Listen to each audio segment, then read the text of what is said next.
Hi friends, welcome to my YouTube channel Odia YouTuber Lipsa.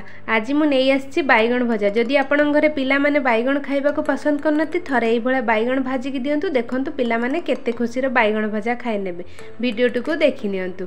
मु एठी गुटे बड़ बैगण नेछि। प्रथमे आमे बैगण को पीस पीस करी काटि नबा।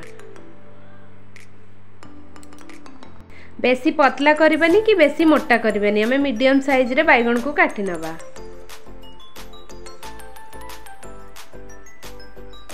देखंतु मैं सब बैगण को काट नहीं मुझे मोटा मोटा करके बैगण काटी। एबे हमें बैगण को परिष्कार करके धोई नवा। हमें आउ गोटे जगह को एठी काढ़ी नवा।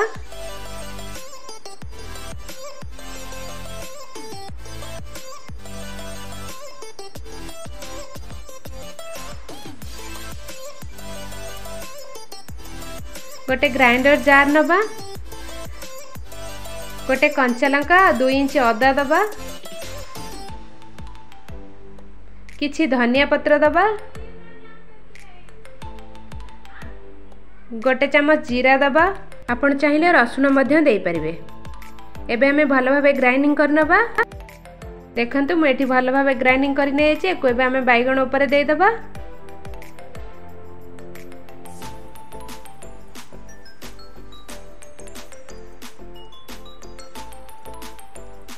गोटे चम्मच कॉर्नफ्लोर दबा। स्वाद अनुसार लूण दबा। गोटे चम्मच फूड कलर दबा। किछि हिंग दबा। फाळे लेंबू चिपुड़ दबा। एबे हमें सब को भल भाबे मिसेई की गोळेई नबा। जदि रेसिपी टी भल लागि थाए लाइक शेयर कमेंट करबे। चैनल को जदि सब्सक्राइब करनथे प्लीज सब्सक्राइब करनेबे। एबे आमे एई भला गोळे की चाहिए आपण पाखर जदि समय थिबो खरारे 2 घंटा रखि परबे ना नै एमिति नॉर्मल आमे घोड़े की मध्ये 2 घंटा रखि परबा।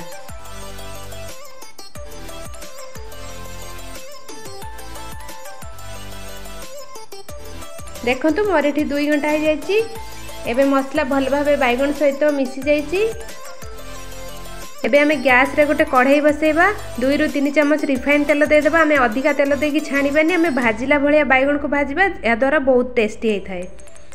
एबे आमे गोटे गोटे करी सब बैगण को दे देबा। किछि समय पे आमे ढांकुणी घोड़े नबा। एबे आमे ढांकुणी खोल के देखबा। देखंतु हमर गोटे साइड बैगण एठे जायछि। आ गोटे साइड को उल्टे नबा।